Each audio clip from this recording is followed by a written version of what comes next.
Bapak Ibu Saudara-saudara, silakan untuk raise hand satu persatu dan saya buka untuk 3 partisipan yang ingin berdiskusi.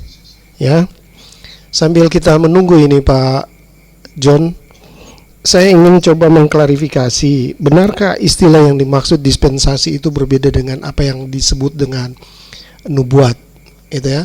Nah, kalau tadi dikatakan bahwa dispensasi itu berhubungan dengan gereja tubuh Kristus atau anggota tubuh Kristus lah. Karena dalam bahasa Indonesia mungkin bahasa Alkitab kata gereja tentu tidak ditemukan, jadi lebih tepat anggota tubuh Kristus ya. Dan kemudian dibandingkan dengan nubuat yang itu tadi disebut dengan program Yerusalem Baru. Bagaimana Pak John menjelaskan kembali bagian itu? Istilah itu kok muncul ada dispensasi? Maknanya apa itu? Silakan Pak. Sekali lagi, Ya, terima kasih. sebentar Pak. Yang lain kalau boleh raise hand dan kemudian on kamera, kemudian nanti kita berdiskusi. Silakan Pak. Oke, jadi dispensasi itu bukan istilah yang kemudian kita munculkan sendiri ya.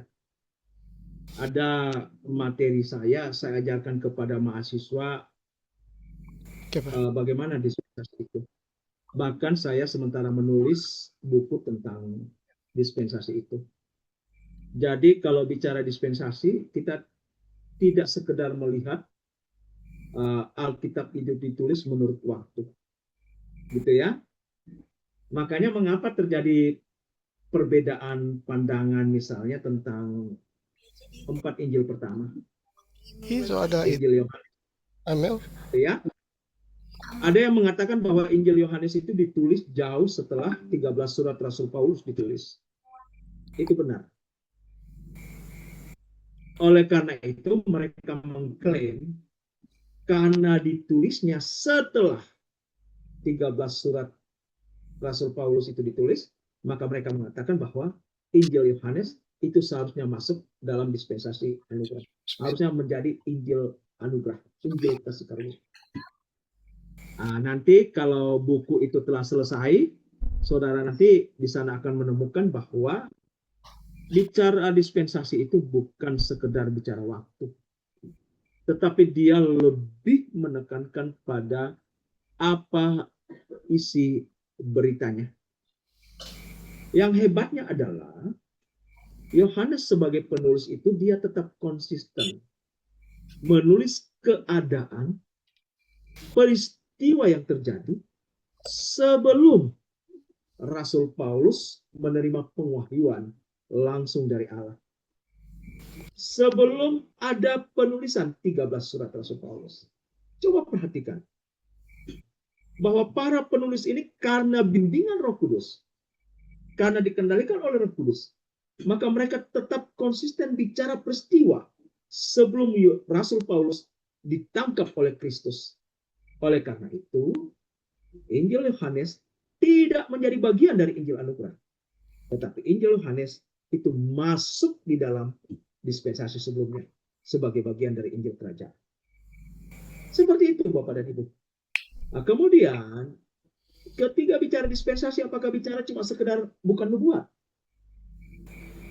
Nah, ini saya sebenarnya sulit ya untuk menjawab itu karena saya selalu mengajar ke mahasiswa, minta maaf Pak Pastor, bahwa seringkali itu pertanyaan tidak perlu dijawab. Mengapa? Karena pertanyaannya salah, gitu kan? Nah, saya mengkategorikan pertanyaan ini salah. Ya, apakah dispensasi itu tidak berbicara nubuat? Kalau bicara dispensasi itu bicara pengaturan Allah. Maka salah satu isinya adalah nubuat. Agak gitu. Nubuat itu kapan terjadi, kapan diberikan? Nah, gitu kan? Maka kalau kita belajar dispensasi kita akan temukan nubuat A, B, C, D dan seterusnya. Dan nubuat terbesar adalah di mana Kristus menjadi Mesias. Itu nubuat terbesar. Bahwa akan terjadi satu peristiwa di mana iblis akan dikalahkan. Dan itu merujuk pada Mesias, Yesus yang menjadi raja. Belum bicara tentang gereja tubuh Kristus. Apakah gereja tubuh Kristus dibuatkan? Tidak. Karena itu adalah rahasia yang disembunyikan, yang tidak pernah dibicarakan. maka gereja tubuh Kristus bukanlah nubuat. Tetapi apakah itu sudah ada atau tiba-tiba? Jawabannya sudah ada. Dalam waktu kekekalan Allah, dalam rencana kekekalan Allah, gereja tubuh Kristus itu sudah ada. Tetapi kan kita tidak mungkin memaksakan dalam waktu sejarah kita, kan? Kita seringkali bilang, wah itu sudah ada. Kita memaksakannya masuk yang ada dalam waktu kekekalan Allah, masih dalam rencana Allah, dalam pemikiran Allah, itu kita paksakan masuk dalam waktu sejarah.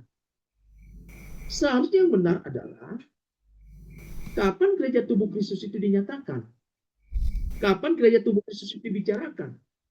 Itu hanya terjadi melalui penwahyuan kepada Rasul Paulus. Jadi kita bisa mengenal gereja tubuh Kristus itu bukan karena nubuat, bukan karena di luar surat Rasul Paulus, tidak. Nanti kita mengenal gereja tubuh Kristus itu karena adanya 13 surat itu. Lalu kemudian kita memaksa bahwa gereja tubuh Kristus itu sudah ada jauh sebelumnya. Padahal kita ketahui itu setelah 13 surat selesai. Kan gitu. Jadi dalam waktu kekekalan Allah itu semua sudah selesai. Gitu ya. Jadi alfanya Allah itu adalah kekekalan, omeganya Allah itu juga adalah kekekalan. Awalnya Allah adalah kekekalan, akhirnya Allah juga adalah kekekalan. Artinya apa? Kita tidak tahu kapan, dari mana mulai, kapan dimulai, kita tidak tahu kapan berakhir, di mana akan berakhir. Itulah kekekalan. Dan di dalam kekekalan itu ada namanya gereja tubuh Kristus. Tapi ini tidak pernah dibuatkan, tidak pernah disampaikan, tidak pernah dibicarakan. Itu tersembunyi di dalam pemikiran Allah. Nanti dinyatakan kepada Rasul Paulus.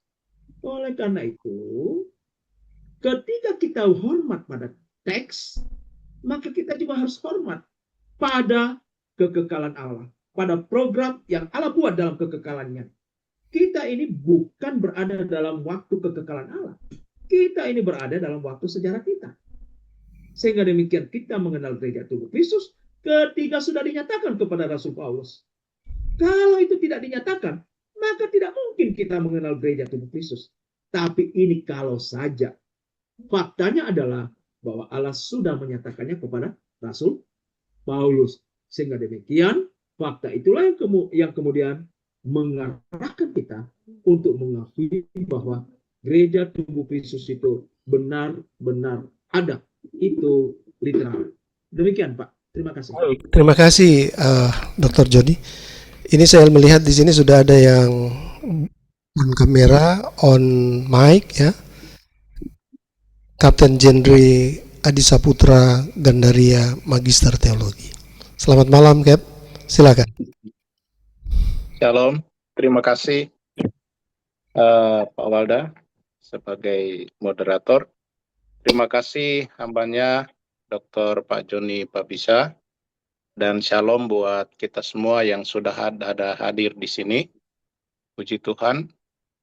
Tadi Pak Walda sempat mengeluarkan statement tentang cherry picking. Pada waktu kita belum masuk di materi ya, ada semacam dialog antara Pak Dr. Joni dengan Pak Walda tentang cherry picking. Sebelum saya masuk ke cherry picking yang ada di kapal, di sini ada Pak Sami Karinda dan Pak Roy Roland, orang kapal juga. Mereka tahu itu tentang cherry picking. Cherry picking yang saya mau ngomong sebelum dilarang di kapal itu, kenapa dilarang? Karena tidak safety. Itu cherry picking latar belakangnya itu timbul dari bagaimana buah cherry itu mulai dari dipanen sampai dia berada di dalam mangkuk. Ada dua konotasi. Yang pertama, dia menggambarkan orang yang suka yang bagus-bagus saja. Ketika buah cherry itu mau dipetik, yang dipilih hanya yang sesuai kriteria. Jadi sampai di mangkuk pun kalau orang mau makan dia pilih yang bagus. Nah, di sisi lain, yang hijau-hijau itu, kemudian yang masih belum masuk kriteria, bahkan yang sudah over, yang sudah terlalu matang itu ditinggalkan. Nah, ini cherry picking menggambarkan suatu hal yang negatif, di mana menyembunyikan kenyataan yang sebenarnya.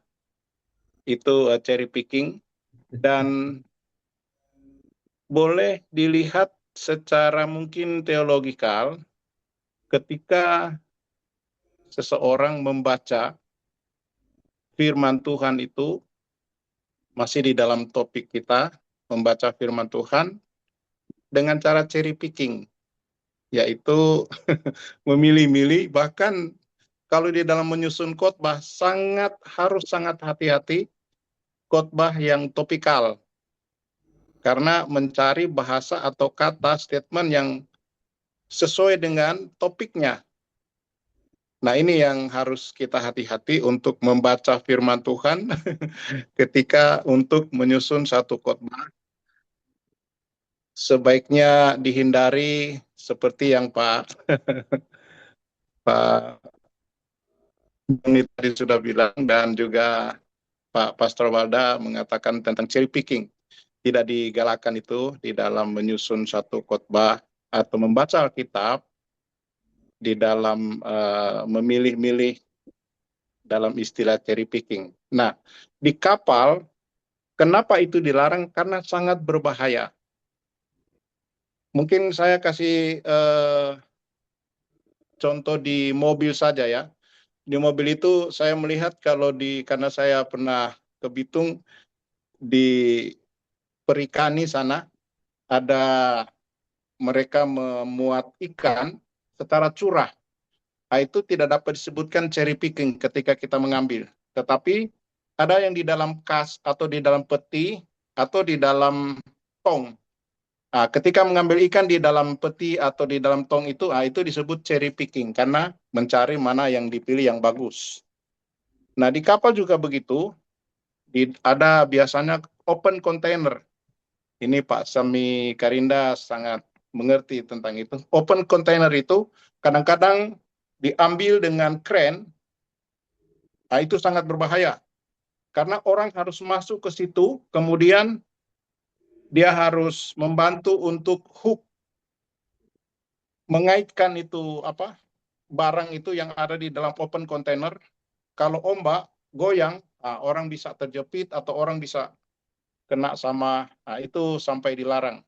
Ada juga diangkut dengan helikopter dari open container itu. Sehingga berdasarkan risk assessment, sekarang ini sudah dilarang untuk cherry picking. Saya kira melalui khotbah atau pemaparan Pak Dr. Johnny tadi, itu sudah menggambarkan atau sudah menerangkan kita tidak boleh melaksanakan cherry picking di dalam Alkitab. Sangat tidak selamat dan tidak menyelamatkan. Itu yang pertama. Yang kedua, tentang bahasa asli, saya sangat setuju dengan kampanye tadi. Memang kita perlu mereferensikan bahasa asli, bahasa Alkitab.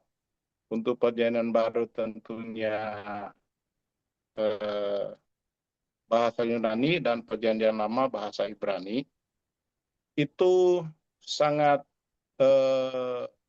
situasional atau perlu tuntunan Roh Kudus. Saya setuju karena kalau kita saat ini seperti forum Grace Ministry, tidak semua berlatar belakang atau background teologi. Jadi saya sangat setuju dengan hambanya Pak Doktor, sebaiknya untuk mengambil bahasa asli, memang kita perlu tuntunan kuasa Roh Kudus, karena ketika kita membaca Alkitab, kita harus menyadari bukan kita doang, bukan hanya kita yang membaca, tetapi mari kita membiarkan kuasa Roh Kudus, bahwa Allah sedang membaca kita. Kita membiarkan kuasa Roh Kudus untuk membaca kehidupan kita, sesuai dengan role model yang sudah diberikan oleh Tuhan Yesus Kristus dan melalui berita firman Tuhan oleh Rasul Paulus di dalam 1 Korintus 15 ayat 1, 2, 3, dan 4 itu. Itulah Injil yang sebenarnya ketika kita membaca firman Tuhan. Jadi kita perlu menyadari bahwa kita juga dibaca oleh Allah melalui kuasa Roh Kudus. Jadi sama-sama membaca. Kalau kita menyadari bahwa kita sedang dibaca oleh Allah, oleh kuasa Roh Kudus, maka pembacaan Alkitab kita akan dituntun oleh kuasa Roh Kudus. Mungkin referensinya melalui Mazmur ya. Raja Daud mengatakan, selidikilah aku ya Allah, ketahuilah akan isi hatiku. Terima kasih. Baik, terima kasih Cap. Saya pikir ini bukan komentar, tapi tambahan dari satu filosofi cherry picking. Memang saya berpikir juga kalau cherry picking itu Pak, kalau dalam hubungan teologi, itu dia dihubungkan dengan sifatnya kontekstual ya. Khotbah kontekstual itu biasanya comot ayat satu dengan comot ayat yang lain, tidak mempertimbangkan tadi yang sudah disampaikan oleh Dr. Joni bahwa itu harus melihat konteksnya. Nah, jadi dengan eisegesis dia sudah ada muatan. Jadi muatan yang ada padanya, apalagi kalau orang Jakarta bilang gue ini pemimpin di gereja ini, jadi gue punya otoritas, begitu ya. Padahal dia mungkin lupa bahwa Alkitab yang adalah otoritas. Nah, itu yang pertama. Yang kedua, seperti yang sudah disampaikan tadi bahwa di dalam Alkitab itu ada sumber primer, ada sumber sekunder ya. Nah, mungkin kalau misalnya kita terbentur dalam satu eksegesis yang tepat, kita kembali ke sumber primer. Dengan catatan tentu itu yang sudah disampaikan bahwa kita juga harus belajar. Kalau kita tidak belajar membaca teks sumber primer, nah itu mungkin kita juga akan berbenturan. Saya pikir semua kita ini saling meneguhkan, saling mengisi satu dengan yang lain. Terima kasih Cap. Itu juga bagian yang perlu dicatat supaya kita tidak demonstratif di dalam frasa-frasa asing seperti Hebrew, Ibrani dan juga Greek ya, koine, tetapi kita memahami bahwa yang terpenting bagaimana Injil itu bisa disampaikan dan jemaat bisa ditumbuh kembangkan oleh Roh Kudus yang beroperasi lewat membaca kembali Alkitab. Terima kasih Cap. Dr. Joni, kalau ingin menanggapi statement atau pendapat tadi, silakan.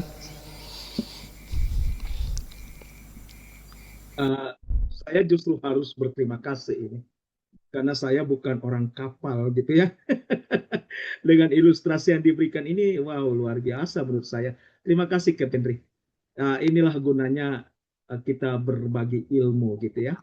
Saya cuma punya keterbatasan ilmu dalam bidang tertentu, tetapi dalam pengalaman empirikal saya tidak bisa terlalu gegabah untuk bicara seolah-olah lebih pintar dari Pak Cap Henry gitu. Apalagi bicara tentang yang cherry picking itu. Tetapi memang cherry picking itu yang tadi diilustrasikan itu menurut saya itu sangat relevan ya. Karena salah satu kesalahan yang paling sering terjadi dalam membaca Alkitab adalah ketika kita datang membawa kesimpulan lebih dulu. Itu masalahnya Bapak dan Ibu. Seringkali kita berdebat sampai kemudian akhirnya kita berdosa dalam berdebat karena kesimpulan kita, pendapat kita yang kita mau perjuangkan gitu, yang kita mau paksakan diterima sebagai doktrin. Lalu kemudian kita mengabaikan teks ayat Alkitab. Harusnya teks ayat Alkitab itu berbicara sendiri. Kita tunduk pada apa yang dikatakan oleh Alkitab. Kesediaan untuk menerima itu, Alkitab berkata A, itu harusnya mengubah pendapat kita yang B. Kita harus tunduk bahwa kalau begitu A yang benar. Mengapa? Karena Alkitab berkata seperti itu. Jadi Alkitab adalah ketika kita datang membawa jadi kesimpulan yang kita bawa itu kemudian dicoba-coba untuk kita kasih kuat kan gitu. Supaya orang bilang, wah hebat ya. Lalu kemudian ayat Alkitab itu hanya dijadikan sebagai alam, sebagai pendukung saja. Tidak boleh. Itu kekeliruan terbesar dan menurut saya kita sementara tidak menghormati teks ayat Alkitab. Jadi yang harus kita lakukanlah, kitalah yang harus dibentuk oleh teks ayat Alkitab. Bukan teks yang dipaksa mendukung pemikiran kita. Gitu ya. Kalau cherry picking itu agak berbeda dengan orang di Manado dengan Minahasa, Pak. Ada istilah papan curi tulang, Pak ya. Ada itu istilah itu. Nah, kalau saya itu ada yang bilang, wah kalian ini papan curi tulang. Kalau saya bilang, biarkan saja kalau dia papan curi tulang. Tulang kok yang dia curi nggak apa-apa, asal jangan dagingnya gitu.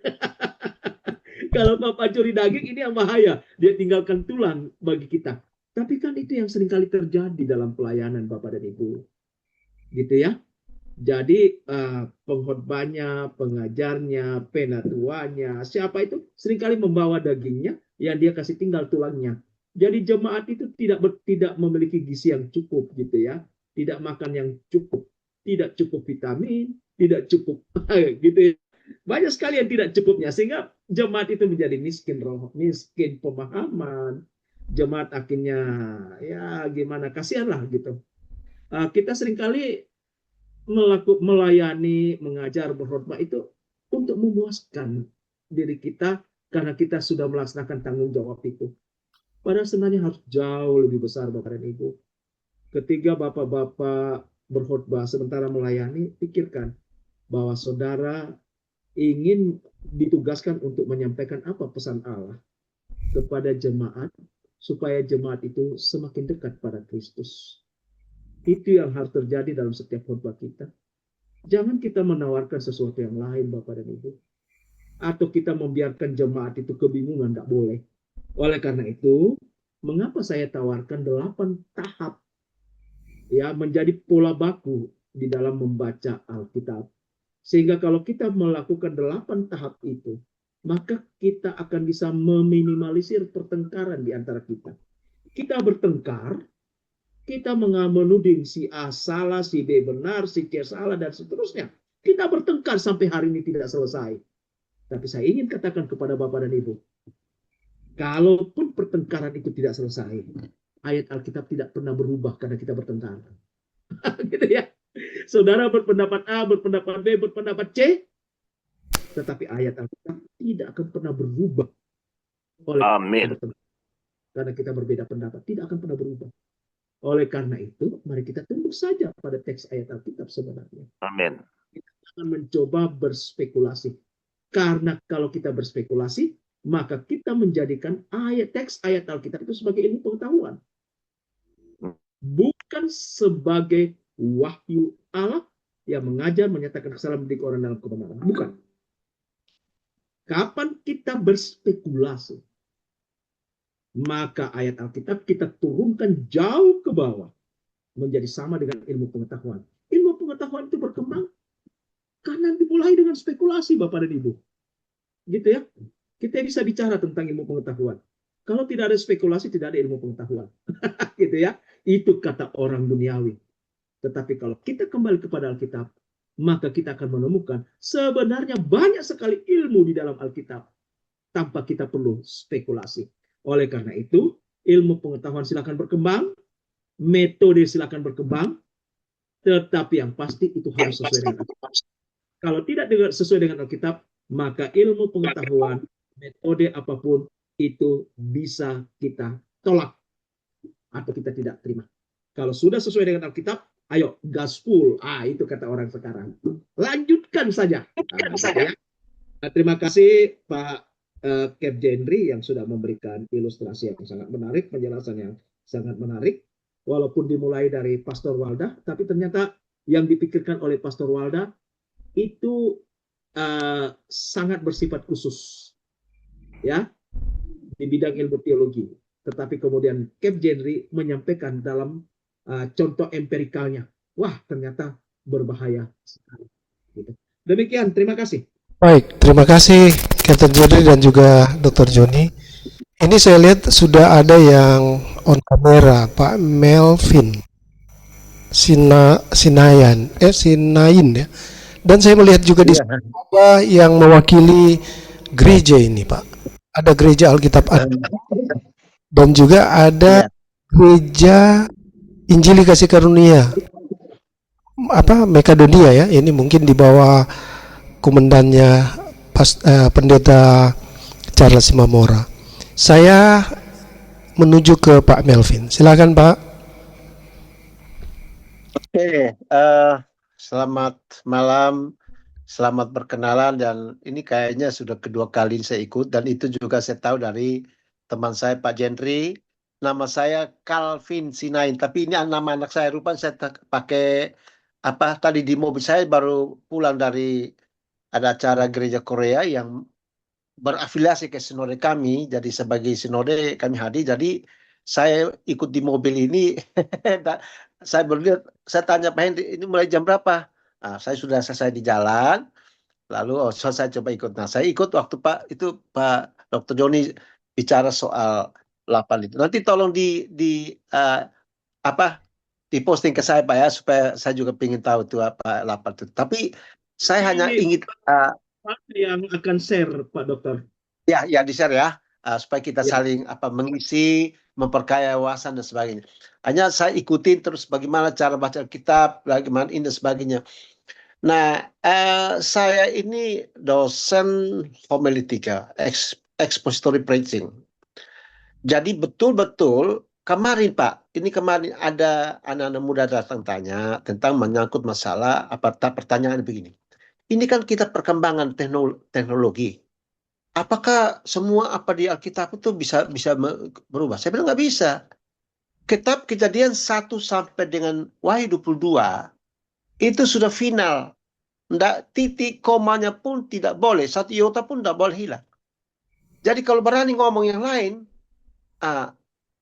itu yang tafsiran alegori masuk, alegori yang ini masuk, itu sudah benar.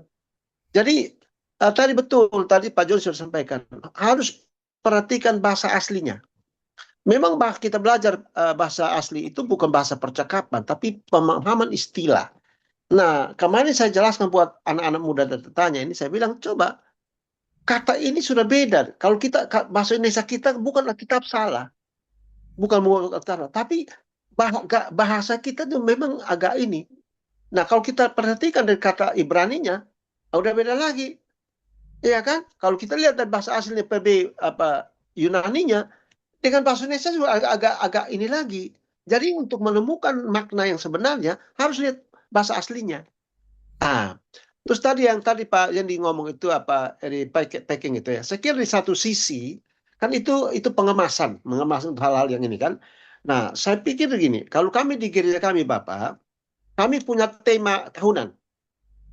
Jadi 1 tahun itu tema sinode kita sudah buat ya sesuai dengan kebutuhan jemaat. Firmannya sudah jelas. Jadi tidak boleh keluar dari firman itu. Jadi bagian yang kita baca, kita khotbahkan itu harus dipelajari, dianalisa, di apa segala macam, ya, dan tidak boleh keluar dari teks itu. Nah, makanya kita kenal 3 khotbah, bentuk khotbah itu tekstual tadi Pak Grace Ministry ya, yang Grace Ministry. Bapak siapa namanya ya? Walda. Tapi ada. Ada. Walda Kristi. Oke, lanjut Pak. Pak begitu ya. Nah, itu tadi beliau sudah singgung itu. Bukan apa ya. Kalau tekstual itu kelemahannya apa? Copot-copot ayat. Nah, tidak semua ayat itu kan sama pengertiannya. Misalnya dosa. Ya kan? Kata dosa kan banyak. Dosa itu apa di situ? Dosa apa dipakai teks itu. Nah, kadang-kadang ini pengkhotbah tekstual itu copot ini hubungan ini, copot ini hubungan. Itu yang nggak pas. Nah, tapi kalau dia khotbah itu pakai sifat mengajar, ya mungkin saya kira iya mengajar untuk ya mungkin dia ambil di konteks ini. Jadi perhatikan konteks teks dan konteks, ya kan? Teks dan konteks perhatikan. Kalau nggak diperhatikan teks dan konteksnya salah pasti. Nah, lalu kedua pengkhotbah topikal yang tadi sudah Pak Jenny sudah bilang. Nah, pengkhotbah topikal itu apa? Dia khotbah. Ada teksnya, dia khotbah, lepas teksnya. Dia ngomong lebih ke umum. sejarah ini, kisah ini, umum. Lepas teks. Nanti sekali-sekali baru dia isi itu. Tapi kalau yang saya ajarkan di STT itu adalah expository preaching itu yang penting. Eksposisi itu penting. Nah, eksposisi itu penggaliannya dalam. Dan saya ajarkan bahwa di hermeneutika salah satu penafsiran adalah biarkan Alkitab menafsirkan dirinya sendiri. Setuju ya? Ya, tadi Pak Joni sudah bilang, kita ini bla bla bla bla, Alkitab yang menyoroti kita. Bukan hal umum, kita mulai dari khusus ke umum, bukan umum ke khusus. Gitu loh. Jadi saya kira penjelasan malam ini bentuk menolong kita supaya kita tetap konsisten terhadap teks. Iya. Ada orang yang kalau khotbah atau apa, ya tadi pilih-pilih. Nah, tadi saya bilang kami itu sudah situ. Jadi pilihannya sudah ada. Tidak boleh keluar dari teks itu. Karena khotbah itu berarti kita menjelaskan firman Tuhan. Jadi khotbah dari Matius pasal 10. Ya itu kita bertanggung jawab untuk menjelaskan Matius pasal 10 itu. Jangan keluar dari itu dulu. Kalau soal mungkin ayat lain yang mungkin ada berhubungan itu hanya referensi saja sebenarnya. Tapi teks itu, penulis maksudnya apa di situ teksnya. Nah, kalau bahaya yang di tekstual itu ya copot-copot dan sebagainya, hanya kabur itu. Nah, jadi saya setuju Pak Joni tadi katakan bahwa, ya juga Pak katakan bahwa ya tingkatnya saya katakan kita harus konsisten terhadap Alkitab. Biarkan Alkitab menafsirkan diri sendiri. Ya kan? Nah, lalu Anda tanya lagi, Pak, kalau begitu mereka tanya, Pak, sekarang ada Alkitab terjemahan 2. Saya bilang nggak berubah. Di terjemahan 2 itu hanya sinonimnya saja. Misalnya, tidak ada berubah. Misalnya dia pakai kesesakan, diterjemahkan dengan penderitaan. Itu sinonimnya saja. Jadi tidak boleh, itu Alkitab tidak berubah. Kejadian 1 sampai dengan Wahyu 22, final, nggak boleh diubah-ubah. Nah, kalau kita mau ambil satu ayat kah, atau satu pasal kah, atau satu paragraf, itu makanya harus dianalisa, dibaca ulang, analisa apa segala macam, cek bahasa aslinya kalau dalam katin seperti apa. Nah, sehingga kita menemukan makna yang sebenarnya. Kalau nggak, sudah. Nggak bisa. Nah, kita berdoa supaya biarlah Roh Kudus yang betul-betul menuntun kita untuk memahami itu. Jangan kita paksakan kehendak kita untuk. Nah, sekarang banyak begitu, Pak. Memaksakan kehendak untuk apa? Mengartikan ini. Nggak boleh. Nah, jadi itu yang saya tangkap, Bapak. Ya, karena saya di ujung. Saya pas di ujung. Jadi saya tangkap. Tapi saya kira ada mengarah ke situ. Dari saya itu, Pak Joni. Terima kasih untuk teman-teman. Ya, Grace Ministry itu saya punya ministry, Pak, namanya Partnership Grace Ministry. Nah, ini kami sudah melayani kemana-mana. Jadi saya lihat, oh ini ada komunitas Grace Ministry, itu luar biasa. Saya diajak oleh Pak Jendri. Terima kasih Pak Jendri sudah bawa saya ke sini. Wah, luar biasa ini luar biasa. Makasih Pak. Itu kikir dari saya.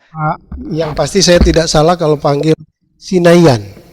Ya Pak ya? Calvin Sinain Pak. Itu salah apa? Sinain N-nya ada pindah. Ini rupanya anak saya punya apa saya salah tekan jadi namanya dia. Baik. Ya, nanti saya perbaiki. Oke. Ada orang bilang apalah arti sebuah nama, tapi bagi Allah itu namanya penting karena Adam itu pekerjaannya pertama itu memberi nama. Betul Pak ya? Iya. Jadi kalau Pak, saya orang Batak panggil saya Kalpin, saya nggak mau jawab karena nama saya bukan Kalpin. Sinayan, saya nggak mau jawab juga karena saya Sinain. Baik, terima kasih untuk. Oke, terima kasih Pak. Jadi tidak ada pertanyaan, hanya memberikan tambahan saja ya. Dan ini ya. Dan kami mendapat berkat. Oke, silakan Pak John kalau ada tambahan untuk menyampaikan. Terima kasih banyak ini Pak Dr. Sinain, gitu ya. Iya, kasih. Saya sangat bersyukur atas masukannya Pak, mendengar penjelasan Pak Dokter ini. Terutama ketika Pak Dokter menekankan bahwa Alkitab itu adalah firman Allah yang final, tidak boleh ditambah maupun tidak boleh dikurangi. Dan bahwa kita harus memperhatikan bahasa asli, konteks, serta membiarkan Alkitab menafsirkan dirinya sendiri. atau membiarkan teks ayat Alkitab itu berbicara sendiri. Saya pikir itu adalah fondasi hermeneutik yang sangat penting sekali ya. Dan saya juga sependapat Pak bahwa khotbah ekspositori itu memiliki kelebihan-kelebihan yang banyak. Kenapa? Karena memaksa kita itu tetap setia pada teks. Jadi ketika seorang pengkhotbah tunduk kepada alur pikiran penulis Alkitab, pemikiran asli penulis Alkitab, maka peluang untuk memaksakan ide kita sendiri menjadi jauh lebih kecil. Itu sebabnya eksposisi yang baik akan selalu menghormati teks dan konteksnya. Itu yang saya coba tulis Pak sebagai bentuk apresiasi saya atas kontribusi masukan pandangan dari Pak Dr. Sinain. Saya ingin mengulang kembali, walaupun kita itu sudah masuk bahasa asli Pak, kita sudah masuk teks dan konteks, ternyata sampai hari ini kita masih tetap bertengkar terus Pak ya. Gitu ya. Karena mungkin penyebabnya seperti yang Pak Dokter bilang tadi, bahwa kita mendahului apa kata Alkitab gitu. Jadi kita membangun kesimpulan lebih dulu sebelum teks ayat Alkitab berbicara. Mungkin penyebabnya itu. Saya izin memperkenalkan kembali. Saya mengenalkan 8 pola baku Pak, supaya kita bisa ini meminimalisir pertengkaran di antara kita. Oke, karena saya orang metode, jadi saya suka dengan temuan-temuan seperti ini Pak. Gitu ya, saya ulangi. Oke, jadi saya dulu Pak itu tipikalnya pengkhotbah ekspositori murni Pak. Tetapi kemudian setelah dikasihani oleh Tuhan Yesus untuk bisa melakukan pengembangan metode, maka saya menemukan satu metode yang namanya metode Metuka Pak. Itu bagaimana persiapan dan bahan ajar dengan mudah dan selalu memberikan kebaruan-kebaruan Pak. Nanti suatu waktu kita bisa berkenalan dengan metode ini. Mungkin di ministry Bapak juga bisa saya sampaikan itu. Nah, gitu. Oke Pak.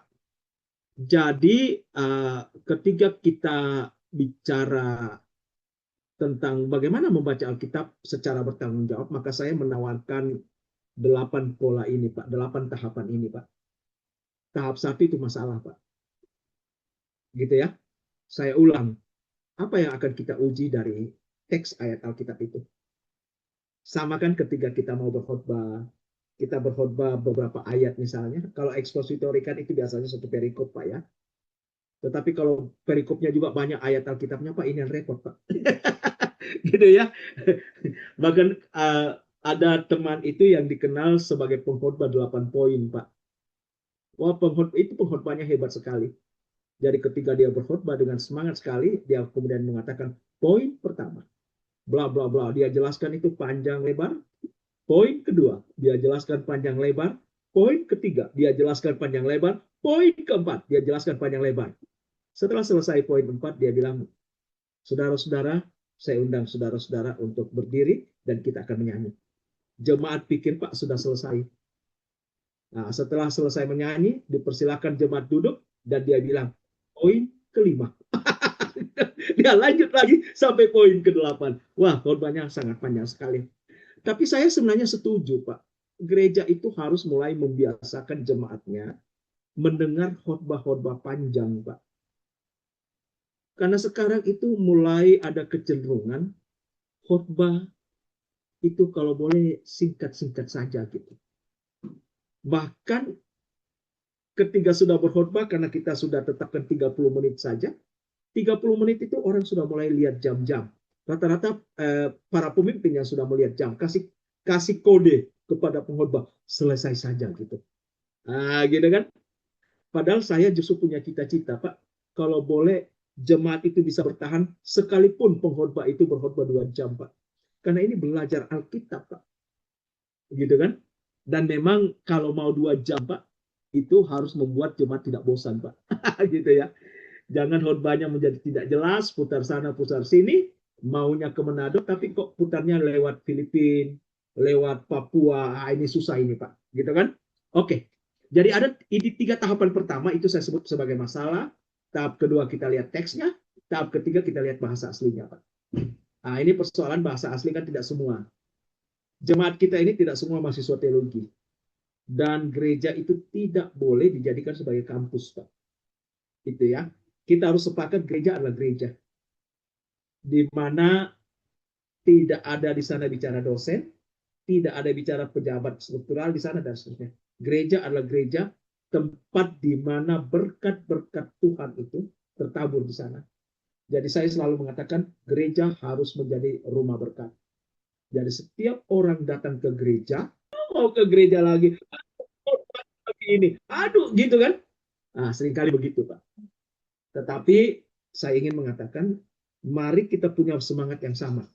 Jadikan gereja itu sebagai rumah tempat tertaburnya berkat-berkat yang banyak dan luar biasa. Gereja menjadi tempat solusi. Seseorang yang bermasalah bisa menemukan kebahagiaan dan jalan keluar di sana. Itulah gereja, Pak. Gereja tubuh Kristus. Kristus adalah kepala. Bayangkan saja, Kristus adalah kepala, masa tidak bisa memberikan kebahagiaan?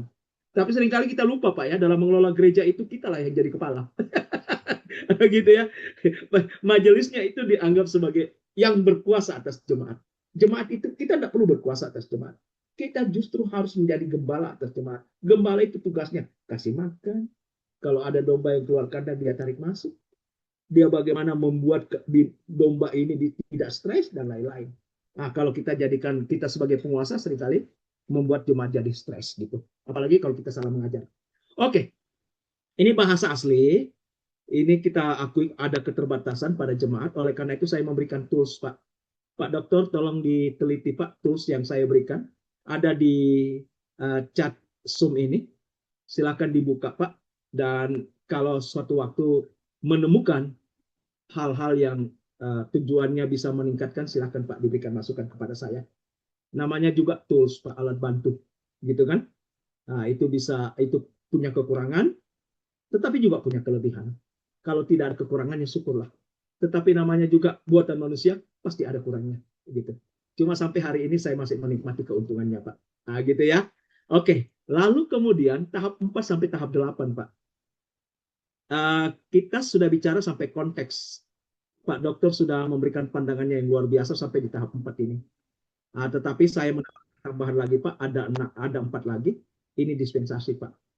Jadi ketika kita sudah tahu konteks, kita sudah tahu teks, bahasa asli konteks, maka pertanyaan berikutnya adalah teks ini berada di bawah pengaturan Allah yang mana, gitu. Sehingga demikian kalau dia bicara Israel, kita tidak paksakan menjadi anggota tubuh Kristus, gereja tubuh Kristus. Itu menjadi penting barangkali. Lalu kemudian nanti doktrin justru belakangan, Pak. Gitu ya. Ketika kita sudah masuk pada pemahaman posisi teks, maka nanti kita akan mulai lihat doktrinnya. Doktrin ini saya kelompokkan hanya dalam 2.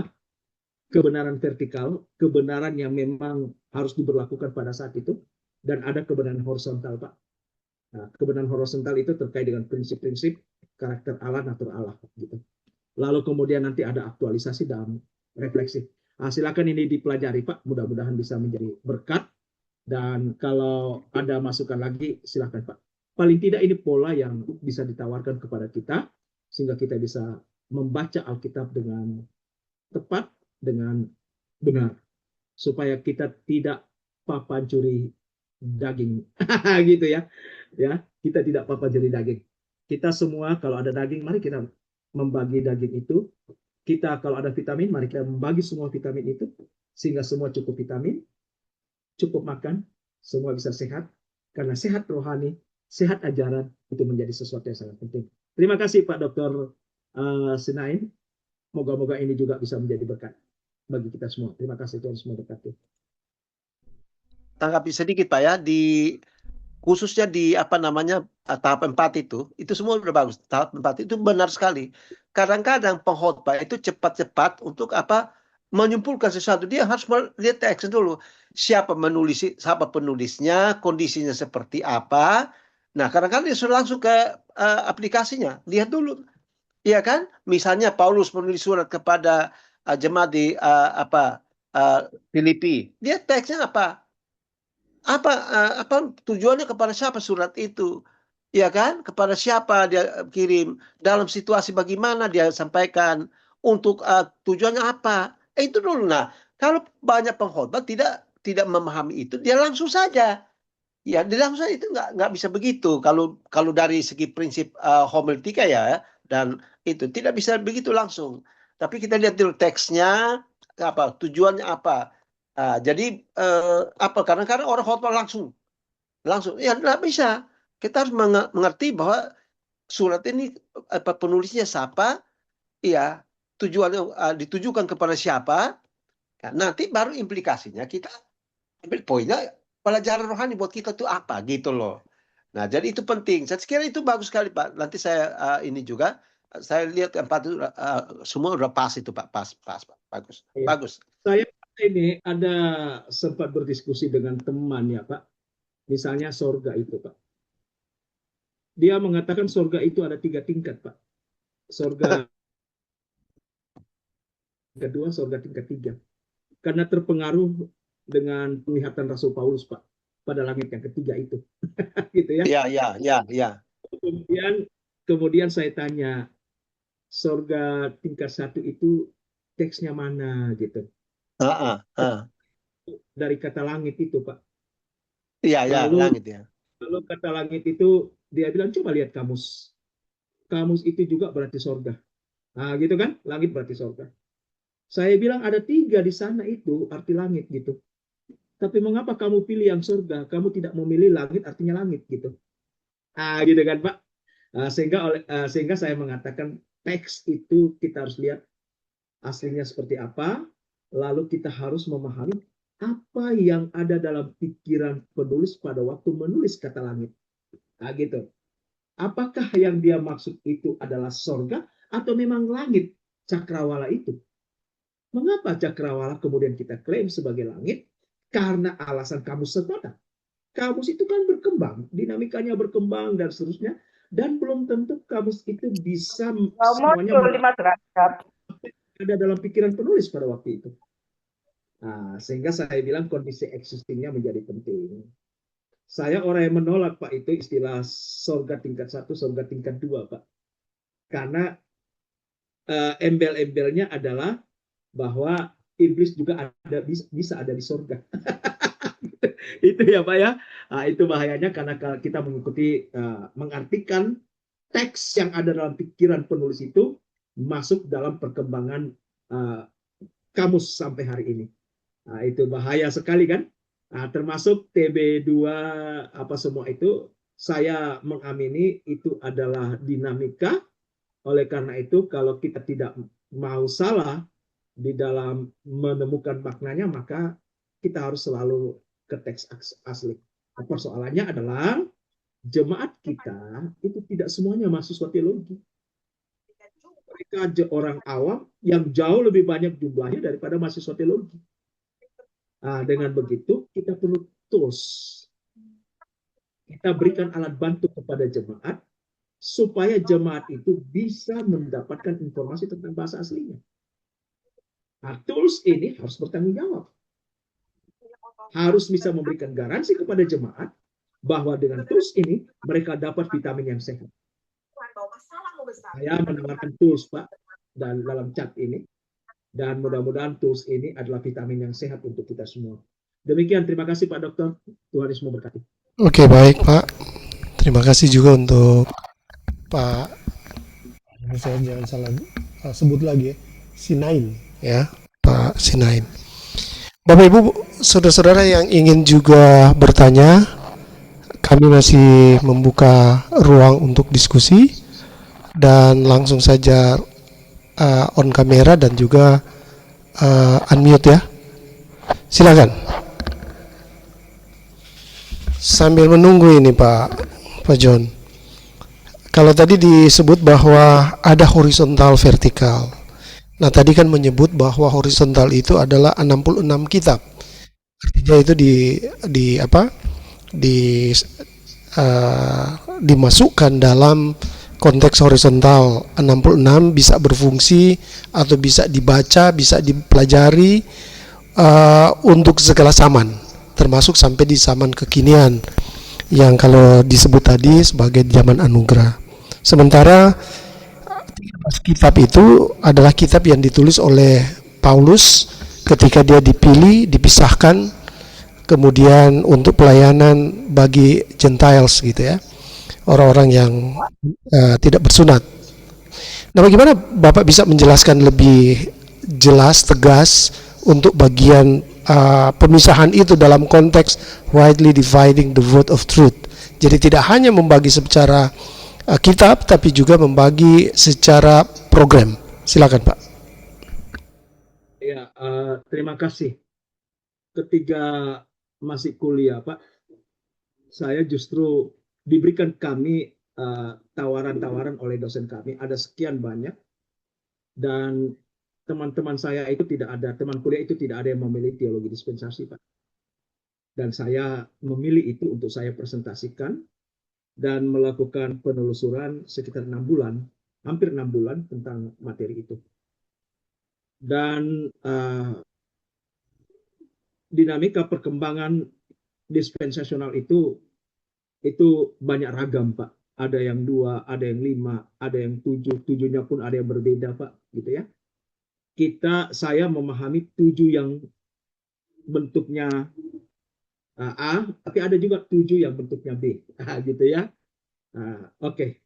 Jadi ketika bicara dispensasional, bagaimana Allah mengatur rumah tangganya, kalau dalam bahasa yang lebih keren itu oikonomia, gitu kan?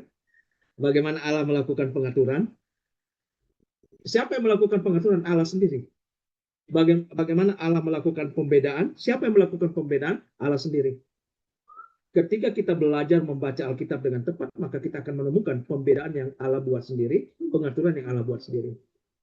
Di dalam Alkitab saya sepakat dengan pembagian 7 oikonomia itu, mulai dari masa kesucian, dimaksudkan adalah sebelum manusia jatuh ke dalam dosa. Itu saya lihat dari kitab Kejadian pasal 1 sampai Kejadian pasal 3. Yang menarik adalah begini, Pak Pastor Walda. Ketika bicara tentang awal mula kejatuhan manusia ya, Hawa tidak pernah diklaim sebagai orang yang pertama kali jatuh dalam dosa. Tentu punya alasan tertentu. Lalu kemudian ada yang mengatakan bahwa Hawa itu gagal karena dia menambah firman Tuhan. Itu juga adalah argumen. Tetapi kalau saya hari ini, saya dulu masih berpendapat dia gagal karena menambah firman Tuhan. Tetapi hari ini saya berkesimpulan bahwa Hawa gagal itu karena tidak menggunakan firman Tuhan. Itu Pak. Saya berpendapat seperti itu hari ini. Mengapa? Ketika ada satu kata ditambahkan pada firman Tuhan, maka sesungguhnya firman Tuhan itu bukan lagi seperti yang orang katakan itu. Karena dia sudah merubah, dia sudah menambah. Jadi yang dia gunakan bukan firman Tuhan. Kalau firman Tuhan harusnya sesuai dengan firman Tuhan. Gitu kan? Itu saja intermezzo aja. Jadi ketika bicara tentang dispensasi, maka pada saat kesucian, manusia belum jatuh dalam dosa, di sana juga ada kebenaran vertikal, Pak. Seandainya kita hidup pada zaman itu, maka kita akan bertemu dengan kebenaran vertikalnya. Misalnya beranak cucu, jangan makan buah pohon pengetahuan yang baik dan yang jahat, dan seterusnya, gitu ya. Kelola bumi dan seterusnya, itu kebenaran-kebenaran vertikal yang memang Adam harus lakukan, dibantu oleh Hawa sebagai penolong, kan gitu. Kebenaran horizontalnya di mana? Ya, salah satunya adalah kita harus tetap taat. Karena kalau kita tidak taat, maka kita disebut berdosa, kan gitu. Antara lain saja. Jadi ketika bicara kebenaran horizontal adalah kebenaran yang bisa ditempatkan pada dispensasi yang lain, pada pengaturan yang lain. Tentunya ditempatkan dengan benar. Harus beririsan dengan kebenaran vertikal yang berlaku pada saat itu. Jadi kebenaran horizontal mulai dari kesucian, kemudian keinsafan, kemudian pemerintahan manusia, kemudian perjanjian, kemudian hukum Taurat. Kebenaran-kebenaran horizontal pada masing-masing dispensasi itu ada.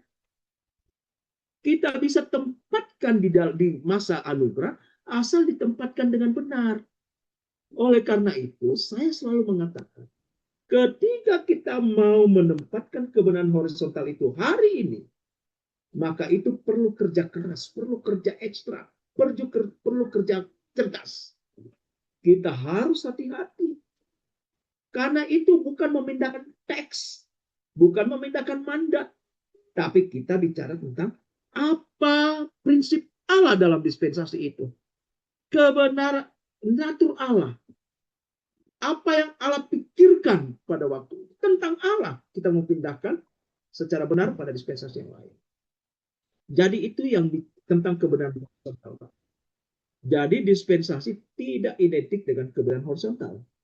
Dispensasi identik dengan bagaimana Allah mengatur rumah tangganya. Gitu. Oikonomia. Di dalam pengaturan itulah kita akan temukan mana kebenaran vertikal dan mana kebenaran horizontal. Demikian Pak Pastor Walda. Baik, terima kasih Dr. Jody.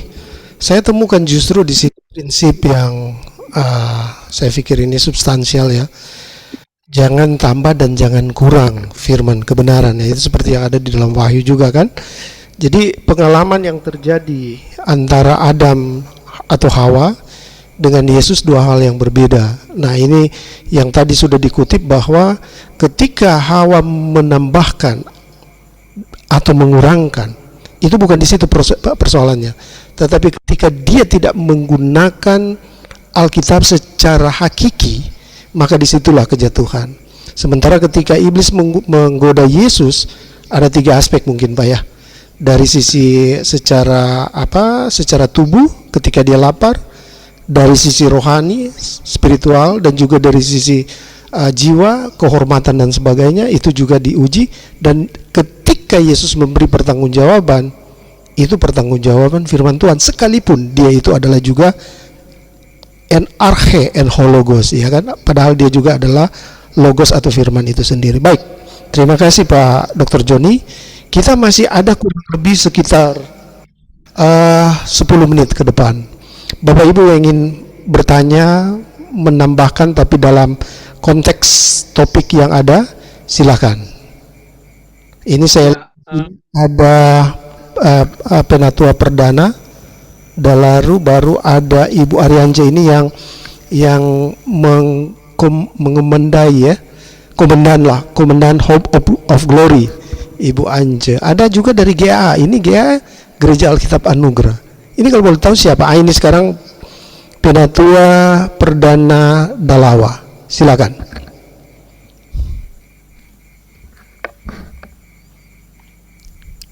Unmute dulu. Posisi sekarang mic mute.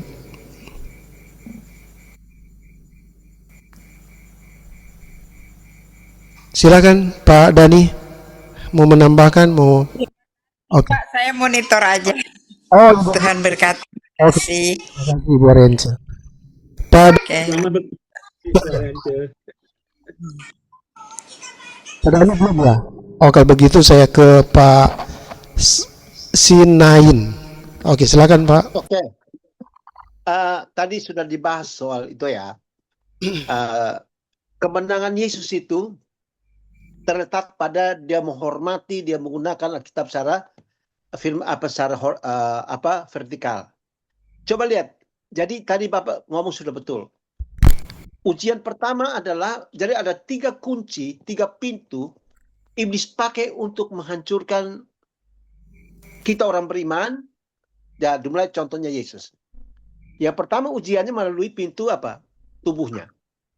Ya kan? Lapar, kata-kata kunci itu lapar, haus, ya kan? 40 hari kemudian kan? Nah, ketika dalam kondisi itu iblis datang. Ya kan? Kalau engkau anak Allah, dia pakai bahasa hipotesa. Jika engkau anak Allah, padahal dia tahu itu. Jadikan batu semua jadi roti coba engkau makan. Dia tak tahu bahwa jangankan dia sendiri, Tuhan ciptakan dia kok. Hanya berfirman, jadi segala-galanya kan suka-suka Tuhan lah. Nah, tapi tahu Pertama tuh, iblis kalah kan? Karena Yesus tidak katakan, oh saya ini mentang-mentang. Dia bilang ada tertulis. Jadi dia menghormati, dia mau berikan contoh kepada kita bahwa dalam menghadapi situasi apapun, firman itu yang penting. Karena firman itu adalah Allah dan dia sendiri kan? Ya, ada tertulis. Berarti dia menghormati. Dia tinggal vertikalnya. Ada tertulis. Oke, kalau iblis toh, mau kemana lagi? Pintu kedua. Lewat apa? Jiwa. Suruh naik ke atas bebungan bait Allah, suruh jatuh turun kan? Jikalau engkau anak Allah, jatuhkanlah dirimu ke bawah. Ini kan iblis punya perkataan enggak masuk akal sama sekali. Anak kecil pun nggak mau. Jadi kalau dia jatuh ke bawah, maka secara logika apa yang terjadi? Nyawa taruhannya. Lagi-lagi Yesus katakan ada tertulis. Nah, begitu ketiga uji apa? Pintu roh. Jadi tubuh, jiwa, roh. Kata kuncinya apa? Menyembah. Semua ini aku akan berikan kepadamu kalau engkau sujud menyembah aku. Di situ Tuhan tidak banyak ngomong, iblis, jangan kau mencobai Tuhan Allahmu. Karena hanya kepada dia sajalah engkau. Jadi kemenangan Yesus itu menurut apa yang saya tafsirkan adalah secara teks dan konteks. Karena apa? Dia utamakan firman, karena firman Allah. Nah, itu sekaligus mengajar kita bahwa kita harus prioritaskan, jadikan firman Allah itu ada di atas segala-galanya. Dan tadi Bapak sudah katakan, tidak boleh dikurangi, ditambah. Wahyu 22 ayat 18. Nah, sehingga apa kata Alkitab? Ya, apa kata Alkitab? Kalau teologi liberal berkata begini, Pak. Alkitab itu masih ada salahnya. Masih ada kelirunya. Tapi iya, yang dia misal contoh. Markus 1 ayat 1 adalah ayat yang ke-15. Dan ayat yang ke-15 ayat yang ke-1. Ini kan, iya kan? Jadi kalau bagi kita kaum Injili, ya, apa kata Alkitab tidak boleh dikurangi, tidak boleh ditambah. Karena apa? Kutuk itu, laknat. Di ayat itu, Yesus yang ngomong, itu bukan sampai itu Yohanes hanya catat aja itu, tapi Yesus yang ngomong dari langit, dari sorga, langit lagi dari sorga. Iya kan? Catat ini, bahwa siapa yang mengurangi dan menambah, terkutuklah dia. Hebat nggak? Tuhan akan menambahkan dia apa? Jadi, mari kita taat penuh pada firman Allah, untuk tetap menghormati firman itu. Nah, mungkin saya dengan Bapak sudah tahu kita bertentangan atau tidak. Saya debat sama satu dokter lagi, ini pendeta dari. Bagi saya, Pak, Israel dan gereja itu tidak sama. Karena perhatikan di Efesus 1, ayat 9, 10, 11, dan seterusnya. Paulus bilang, kami, pakai kata kami itu menunjuk pada Israel. Hamas, Ubeis, ya kan? Kami telah mendapat bagian itu dari dulu, janji itu dari dulu. Nah, bla bla bla bla bla bla. Ayat ke-13, tetapi kamu. Nah, jangan lupa, kalau baca Alkitab, ada kata tetapi itu. Banyak orang nggak ngerti itu. Harus perhatikan punya makna tersebut. Tetapi itu sebagai pembanding konteks sebelumnya. Nah, orang kadang-kadang main lewat aja, tidak lihat konteks sebelumnya. Nah, Paulus katakan, kami adalah dapat janji. Tetapi kamu. Ketika kamu percaya, dengar dan percaya dulu, baru kamu 1 Petrus 2 ayat 9-10 bahwa baru kamu apa? Umat. Jadi orang bilang apa? Saya bilang tidak bisa. Saya debat sama pendeta itu. Coba you nyanyi di depan sana. Kita lah umat Israel. Kita lah umat menang. Gereja mau dibakar. Nggak berani dia. Padahal itu di Jakarta di mall besar loh Pak. Nggak berani dia. Nah, jadi ya, kita harus hati-hati dalam membuat setan begitu. Bagi saya gereja beda. Karena gereja Israel gagal. Karena Israel sudah gagal, Yohanes 1 ayat 1. Dia datang kepada umat kepunyaan dan pemilik kepunyaan menolak dia. Ayat 12 itu bagi bangsa-bangsa non-Israel. Tetapi semua orang yang percaya kepadanya, dia diberikan hak. Jadi ketika Israel gagal jadi berkat buat bangsa-bangsa, Matius 16 ayat 18 itu misi visi gereja. Tuhan Yesus bilang, di atas batu karang ini aku akan mendirikan jemaatku. Jauh Pak, Israel sampai hari ini juga nggak mengakui Yesus, belum mengakui Yesus sebagai Mesias kok. Hanya secara personal mereka sudah percaya Yesus, maka dari bangsa Israel yang percaya Yesus secara personal, bangsa-bangsa non Israel percaya Yesus, maka itu baru dijadikan gereja. Itu Efesus catat itu temanya. Jadi saya sampai kapan dulu? Israel kapan mengaku Yesus? Nanti di perang Harmagedon lah, ketika semua bangsa melawan dia hands up. Baru dia minta tolong ke atas. Datang Yesus kan, sang pasukan untuk menyelamatkan dia. Baru dia bilang, nah itu Mesias. Yang dulu yang lahir kandang itu bukan Mesias. Itu yang membuat mereka tidak percaya sampai hari ini, tidak ada pengakuan. Iya kan? Israel sekarang apa? Orang Kristen berapa persen? Hanya 2% kali. Iya kan? Tapi sekarang Netanyahu sudah mulai ini. Jadi mari kita lihat. Ya, nanti baru kita bilang cangkok apa silakanlah. Tapi saya bilang gereja beda, Israel beda. Israel gereja milik Yesus. Ya, udah. Sekarang kaki kanan kita semua ke surga, Israel masih belum mengakui. Jadi itu mungkin kita berbeda di situ, Pak. Tapi saya tetap katakan bahwa itu pegang pada perkataan Paulus itu.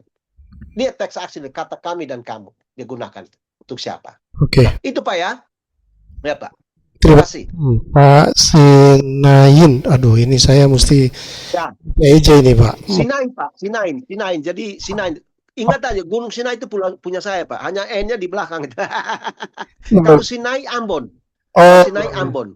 Oke, baik. Ya, kalau Sinai, saya dari Kupang, Pak. Dari Kupang NTT. Ambon. Jadi ada Sinai, jangan lupa N-nya di situ, Pak. Oke, baik. Terima kasih. Nah, nanti besok sebentar saya robah kok. Ya, oke. Terima kasih, Pak. Terima kasih. Tuhan Yesus berkati. Jadi saya pikir ini sudah sangat menolong kita. Kita masih ada waktu kurang lebih 5 menit ya. Nah, jadi saya pikir posisi kita sama juga ini, Pak ya. Jadi membedakan antara uncircumcision dan circumcision, dua hal yang berbeda antara Gentiles and Jews gitu ya. Karena juga mengungkapkan hal yang sama itu di dalam Galatia, mengatakan bahwa sebagaimana Kefas Yakobus dianggap sebagai suku guru, berjabat tangan dengan kami dan pergi kepada bangsa-bangsa yang bersunat, dan kami pergi ke bangsa-bangsa yang tidak bersunat. Saya pikir posisi kita sama dalam hal itu. Mungkin Dr. Johnny berbeda. Silakan. Saya orang yang selalu mengingatkan kepada saudara-saudara seiman bahwa kita jangan mencampur Israel dengan gereja tubuh Kristus. Karena memang kita jelas berbeda. Gereja tubuh Kristus identitasnya itu bukan kelanjutan dari Israel. Gitu ya. Historikanya barangkali itu bisa dijelaskan pada materi yang lain. Bahkan saya Pak itu sangat keras Pak itu. Kata dicangkokkan juga itu kalau lewat 8 tahapan itu Pak, maka dicangkokkan itu tidak merujuk pada kita Pak. Ada orang yang mengatakan gereja tubuh Kristus itu dicangkokkan ke situ. Kalau lewat 8 tahapan itu kita ketemukan tidak, gitu ya. Lalu kemudian itu kembali lagi. Kita boleh berpendapat, tetapi tekslah yang harus berbicara. Gitu kan? Kita tidak boleh mendahului teks dalam membuat kesimpulan, gitu ya. Jangan datang dengan kesimpulan, tetapi biarlah kita mendapatkan kesimpulan setelah kita membaca teks, gitu. Teks yang berbicara untuk kita. Gereja tubuh Kristus itu tidak seperti yang dibayangkan bahwa akhirnya ujung-ujungnya juga di bumi, gitu kan? Kita seringkali mengatakan bahwa ya kita akan ketemu semua nanti di bumi. Akan ketemu di langit baru, bumi baru, Yerusalem baru. Saya ingin mengatakan bahwa gereja tubuh Kristus itu tidak ke sana. Kalau kita melihat teks, gitu. Gereja tubuh Kristus itu di surga di atas, gitu. Saya masih teringat ya dengan salah satu narasumber kita. Menurut saya ini penjelasan yang cukup sangat mengejutkan. Dan narasumber kita itu dengan bijaksana, dengan penuh hikmat menyampaikan bahwa seperti inilah ajaran kami. Mengapa Yudaism itu sampai hari ini menolak Kristus sebagai Mesias? Dalam penjelasan beliau mengatakan begini, karena Yesus diakui juga sebagai Allah.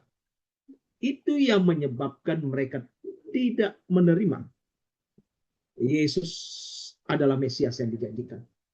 Karena menurut pemahamannya bahwa Yesus itu harus murni manusia. Itu penjelasan kemarin. Saya bersyukur bisa mendengarkan itu. Sehingga saya bisa memahami dengan baik tentang Yudaism. Gitu ya.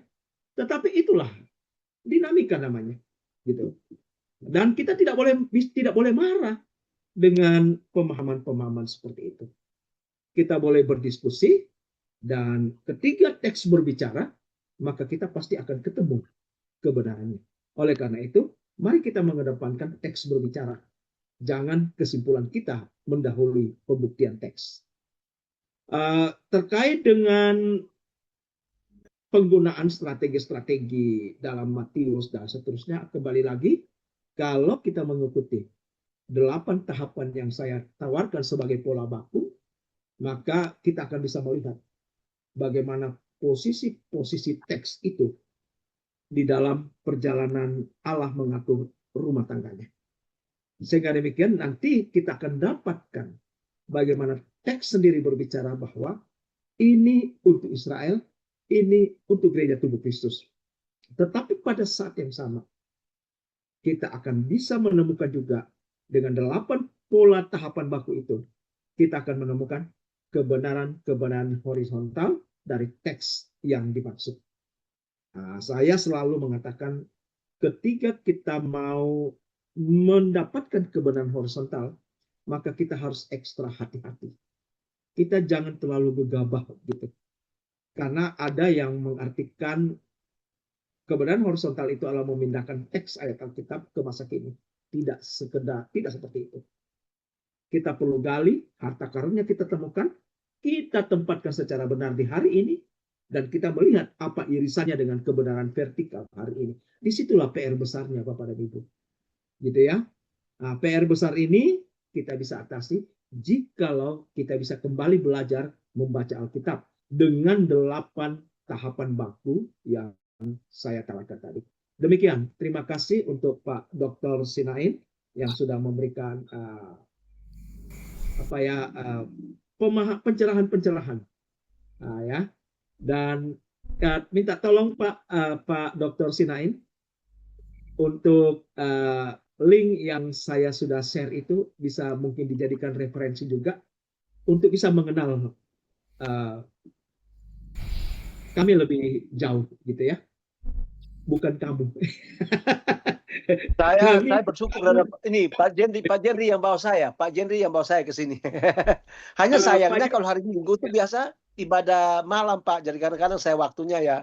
Kalau hari Minggu begini ibadahnya kami ada ibadah malam, kadang-kadang begitu. Jadi mungkin nggak bisa lihat ikut dari awal, kecuali saya tidak ada tugas ya. Mungkin saya bisa dari awal. Jadi nggak apa-apa, saya ikut di tengah juga nggak apa-apa. Tapi karena ini saya pikir ini kita saling mengasah, saling melengkapi, saling memperkaya cakrawala berpikir kita, baik secara teologis maupun secara knowledge gitu. Makasih Pak. Jadi ingin memberikan edukasi Pak, izin Pak Pastor Walda, untuk Cap Gentry ini, seandainya ditanyakan kepada saya, apakah Cap Gentry yang dulu-dulu itu masih sama dengan Cap Gentry hari ini, saya melihatnya sangat jauh berbeda Pak. Gitu ya. Tingkat pengertian beliau itu luar biasa Pak. Sangat. Itu karena Bapak itu Habib Pak. Habib. Oh, karena jenggotnya Pak ya. Oke, baik. Saya boleh saya sambung Jadi, Pak tadi tentang Pak Walda, boleh saya sambung Pak? Oke, Sedikit saja. 1 menit. Ya, tentang Rabi tadi, yang saya tangkap selain yang Pak Joni tadi katakan, Pak Dr. Joni, maaf, Pak Wilmar juga ada waktu itu saya kira. Jadi yang saya tangkap tentang apa yang dia bilang, mereka tidak mengakui Tuhan Yesus itu karena menurut ilmu gen, mereka juga belajar tentang gen, mereka percaya kalau Tuhan Yesus itu dari gennya Yahudi, itu dia harus menikah secara normal. Jadi, mereka tidak mengakui Tuhan Yesus sebagai orang Yahudi karena dikandung oleh roh. Nah itu, kemudian puncak perlawanan mereka tidak mau bahwa Tuhan Yesus disebut orang Yahudi itu ketika Pilatus menulis Raja orang Yahudi di kayu salib itu, di kepalanya itu. Mereka menolak, tetapi Pilatus mengatakan apa yang kau tulis akan tetap tertulis. Jadi puji Tuhan, itu yang saya tangkap dari ketidakpengakuannya mereka terhadap keyahudian Tuhan Yesus. Terima kasih. Ya, baik, terima kasih, Cap. Ditambahkan juga bahwa sebetulnya mereka menolak Yesus, dasar utamanya karena Yesus mati, sehingga tidak dapat dikatakan bahwa dia adalah Mesias. Oke, baik, kita tinggalkan bahasan itu karena nanti ada topik tersendiri ya. Kita bersabar. Di sini sudah ada raise hand 2 orang. Sebenarnya waktu kita sudah habis ini. Ini Pak Wi ini selalu ambil di bagian kunci slot ini, bukan kunci tutup, kunci slot. Dan kemudian penatua perdana. Tapi saya lihat tadi yang lebih dulu pena Dani. Silakan Pak Dani. Unmute dulu, Mike. Malam semuanya, Bapak-Bapak yang saya kasih dalam Tuhan. Ya, langsung saja. Sebenarnya saya sangat rasa rugi ya, karena saya masuk sangat telat ya.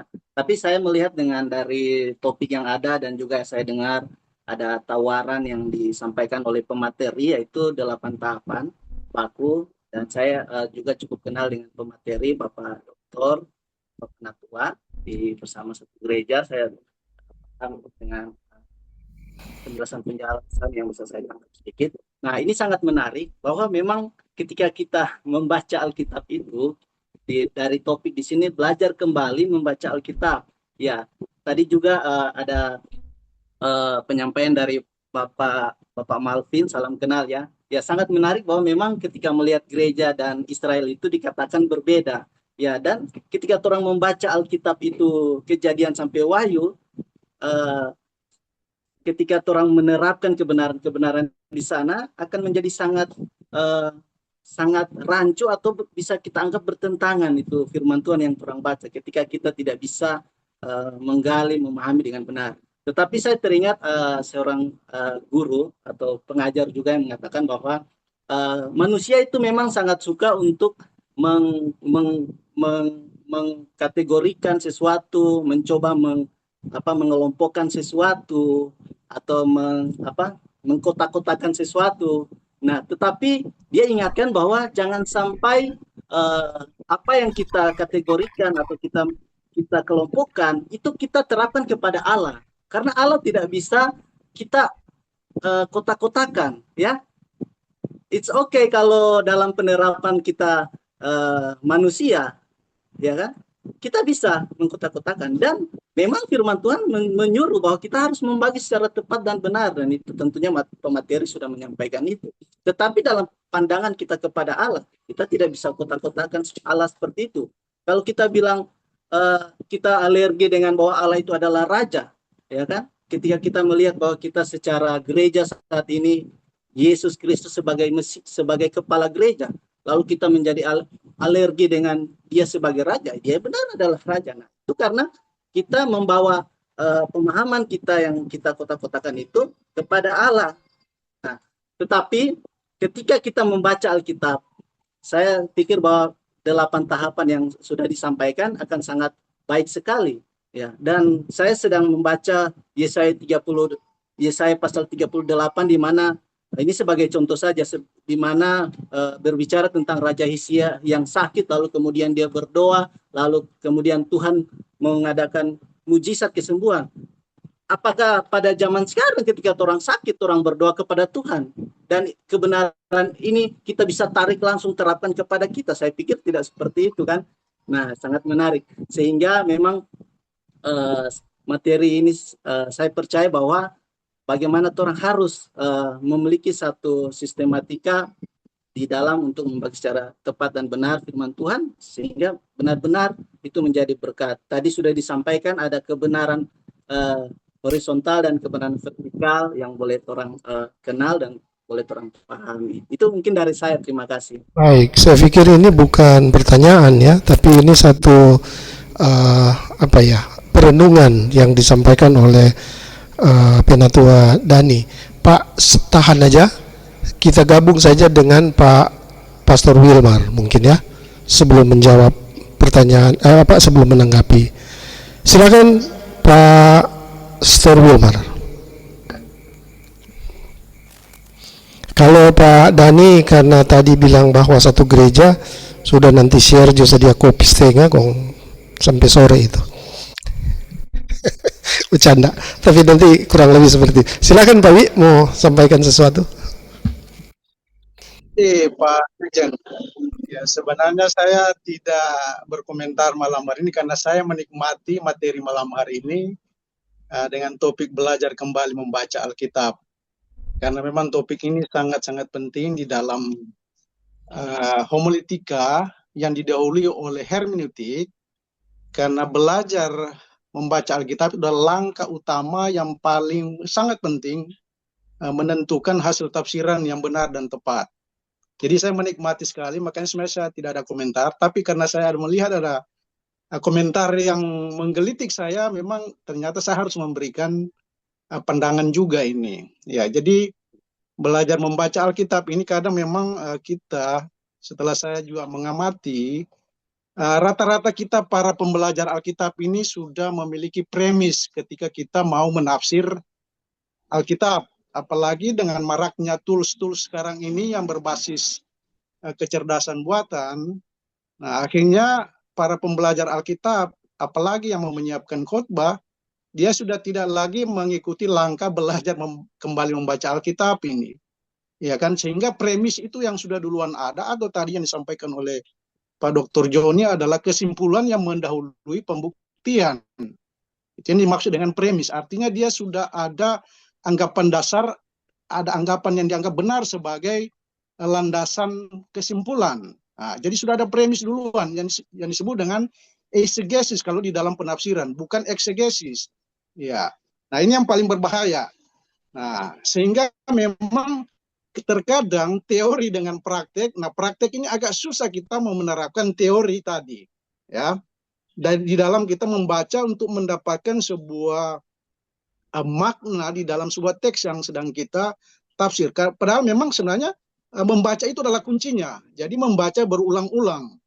Ya, beberapa langkah tadi yang sudah disampaikan ada 8. Dan memang yang paling menentukan itu sebenarnya memang dalam hermeneutik yang saya pelajari di strata 2 adalah ada 3 prinsip itu teks, konteks, dan teologis. Ya, walaupun ada gramatika dan historisnya.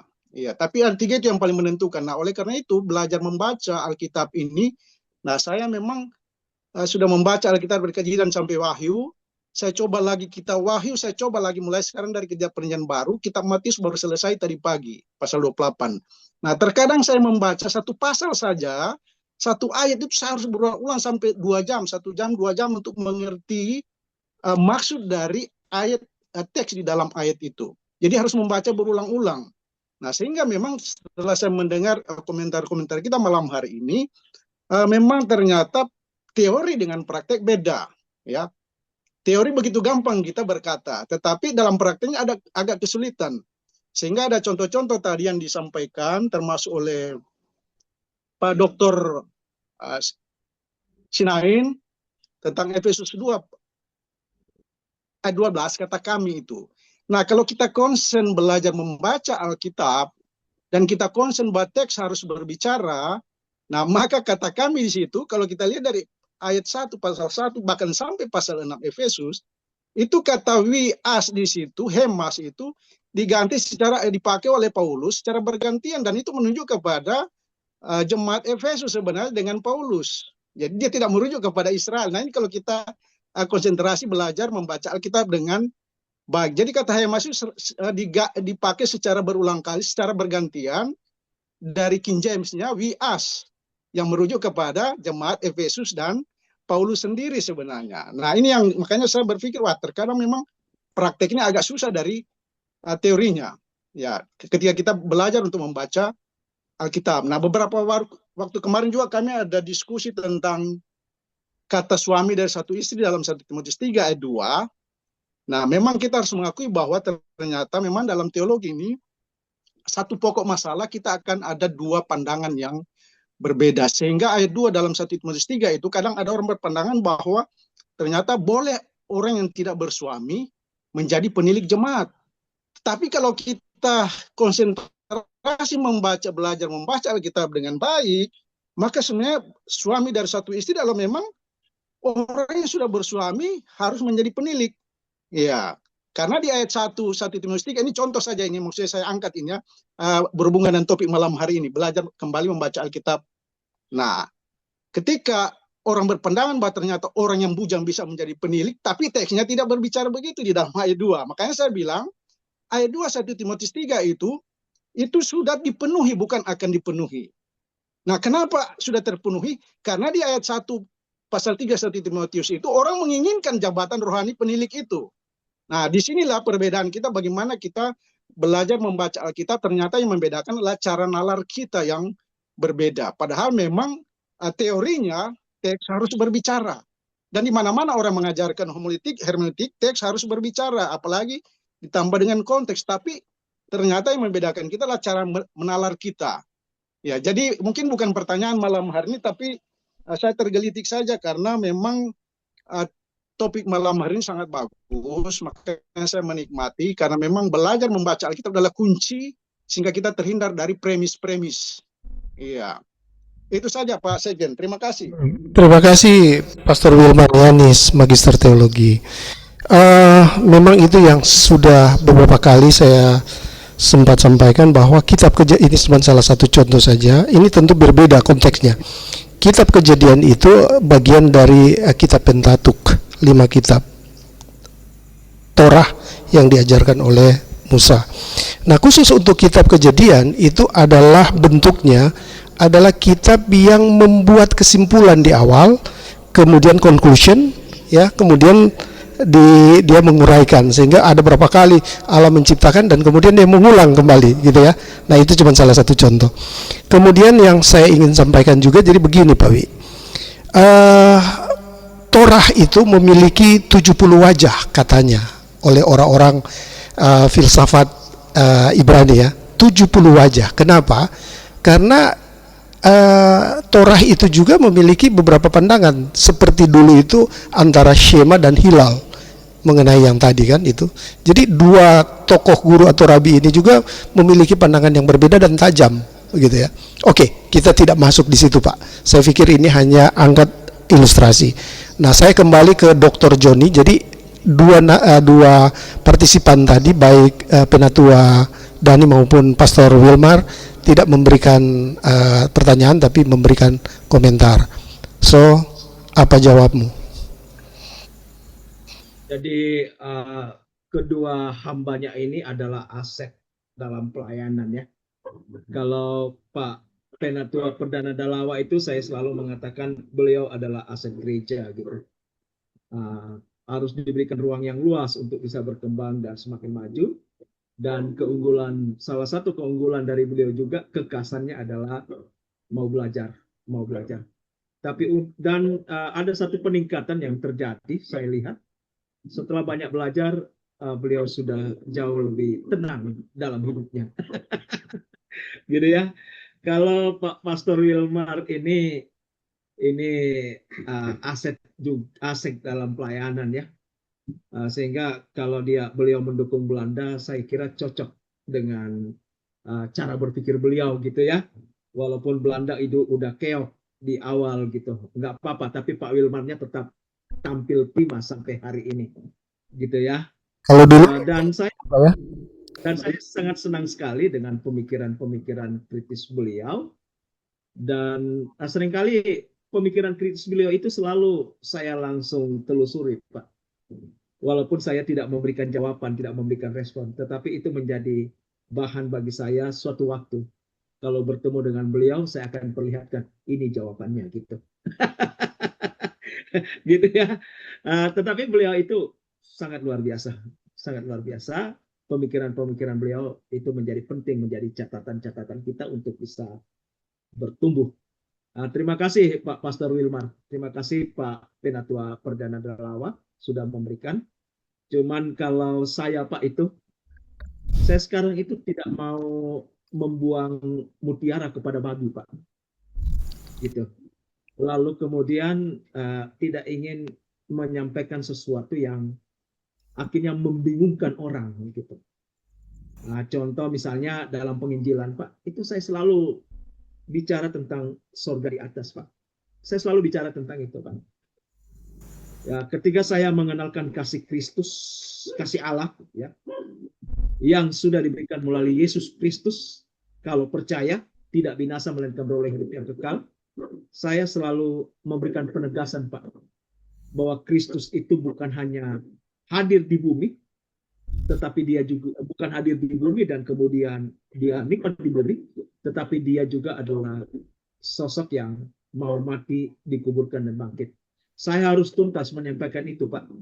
Mengapa? Karena orang yang mendengarkan berita Injil dari saya itu sebisa mungkin dia percaya itu karena pekerjaan Roh Kudus, Pak. Dan saya bisa ketemu di surga di atas, Pak. Gitu. Kalau kemudian dia hanya percaya Kristus bukan mati kubur bangkit, dia percaya kan pasti selamat itu, Pak. Gitu kan? Tetapi sayang kan kalau dia akhirnya tidak berjumpa dengan saya di surga di atas gitu. Oleh karena itu saya selalu bilang harus percaya pada berita Yesus Kristus telah mati, dikuburkan dan bangkit supaya ketemu di surga di atas, Pak. Gitu. Demikian, terima kasih, Tuhan Yesus memberkati. Baik, terima kasih Dr. Jody. Sebelum membuat closing statement, saya hanya minta, Pak, ini apakah ini gugatan atau menggugah? Satu kalimat pendek yang dapat membangkitkan motivasi bagi kita malam hari ini dan bagi audiens nanti berikut. Sebelum itu, saya akan membuat satu statement ini, Pak, bahwa belajar itu adalah belajar membaca Alkitab. Itu adalah hal penting yang akan menentukan. Sebab apa? Seperti yang tadi dikatakan bahwa saya mengutip kitab Rasul Paulus menulis kepada Timotius 2 ayat 15, study to show thyself approved unto God, a workman that needed not to be ashamed, rightly dividing the word of truth. Jadi di situ ada kata belajar. Nah, belajar di sini tentu meliputi aspek di dalamnya juga adalah membaca kembali, membaca kembali atau membaca berulang-ulang supaya kita menemukan mutiara di antara membaca itu. So, silakan Dr. Johnny membuat closing statement, satu kalimat pendek dan dapat membuat semua kita wow, memuji Tuhan, memuliakan Tuhan. Sekaligus menutup kita dalam doa. Silakan. Sekalipun kita mengatakan diri kita hebat, pandai, tetapi jangan sampai membuat kita merasa sudah cukup. Karena kepandaian, kecerdasan, gelar bukanlah garansi untuk memiliki performance yang baik di dalam mengikut Tuhan. Oleh karena itu, jangan pernah merasa sampai, jangan pernah merasa sempurna, jangan pernah merasa sudah cukup. Mungkin ada yang berkata, saya sudah senior, tetapi jangan mengatakan senior itu tidak perlu belajar. Kita harus belajar terus. Apalah artinya orang, Pak, kalau tidak belajar? Rasul Paulus saja, dia bilang, yang aku inginkan adalah semakin mengenal. Pertanyaan, pada waktu dia tulis ayat itu, apakah Rasul Paulus tidak mengenal Kristus? Dia mengenal dengan baik Kristus. Apakah Rasul Paulus tidak tahu tentang Kristus? Dia tahu sekali tentang Kristus. Tapi di dalam pengetahuan dan pengenalannya itu, ia tetap berkata, yang ku kehendaki adalah semakin mengenal Dia. Mari kita berjalan supaya arah kita itu tepat, dekat dengan Kristus, hidup bersama dengan Kristus. Demikian, Tuhan Yesus memberkati. Silakan doa tutup, Pak. Mari kita berdoa. Tuhan Yesus, Allah yang perkasa, kami bersyukur Engkau mau mati untuk kami. Kami bersyukur Engkau terbukti mati dikuburkan. Kami bersyukur Engkau bangkit. Sebagai pertanda, sebagai kebenaran bahwa Engkau lebih berkuasa dari kematian. Engkau lebih berkuasa dari dosa. Engkau mengalahkan dosa. Engkau mengalahkan maut. Terima kasih untuk pengorbananmu yang luar biasa. Di saat kami mendengarkan berita tentang kematian, penguburan, dan kebangkitanmu itu, kami kemudian menjadi percaya pada berita itu. Sehingga dengan percaya pada Kristus yang telah mati, dikuburkan, dan bangkit, maka kami pasti memiliki kehidupan yang kekal di surga di atas. Terima kasih untuk kasih Allah yang begitu besar, yang sudah diberikan, dinyatakan melalui Kristus. Sehingga ketika kami percaya pada Kristus, kami tidak binasa, melainkan oleh hidup yang kekal. Dan itu kami temukan melalui karya Kristus yang telah selesai, mati, dikuburkan, dan bangkit. Berkati kami semua, berkati Grace Ministry, berkati bangsa Indonesia, berkati pelayanan kami. Kami mengucap syukur di dalam nama Tuhan Yesus. Amin.